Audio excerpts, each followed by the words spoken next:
100 days ఛాలెంజ్లో ఈరోజు day 1. మనకిప్పుడు ఎదురైన మొదటి ఛాలెంజ్ ఏంటంటే మనం రెగ్యులర్గా వీడియోలు రికార్డ్ చేసి వాటిని పోస్ట్ చేయడం.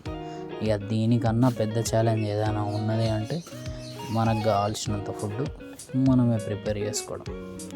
సో రెగ్యులర్గా ఈ డిసిప్లిన్ లేని వాళ్ళు నాలాంటి వాళ్ళంతా ఫుడ్ ప్రిపరేషన్ మీద కాన్సన్ట్రేషన్ పెడితే ఆటోమేటిక్గా డిసిప్లిన్ అనేది వచ్చేస్తుంది. అది కామన్ అది. సో మనకు కావాల్సిన మీల్ మనమే ప్రిపేర్ చేసుకొని తినేసి దాని తర్వాత హెయిర్ కట్కి అయితే వచ్చేసిన. ఎందుకంటే ఇనీషియల్ స్టేజ్లో మనకు కావాల్సినంత ప్రోటీన్ నెయిల్ హెయిర్కి ఇవ్వలేము కాబట్టి మనం. సో అది కంప్లీట్ చేసుకున్నాక ప్రిపేర్ చేసుకున్న లంచ్ తినేసి అలా కిష్కింధపురి ఒక మూవీ ఉండే, బాగుంది. ఓకే, మనకి ఇక డే మొత్తంలో ఏదో ఒక ఫామ్లో చికెన్ కావాలి కాబట్టి డిన్నర్లో యాడ్ చేసుకున్నా. మనకు మిగిలిపోయిన 5K స్టెప్స్ ఏవైతే ఉంటాయో అవి కూడా కంప్లీట్ చేసిన. Okay, bye.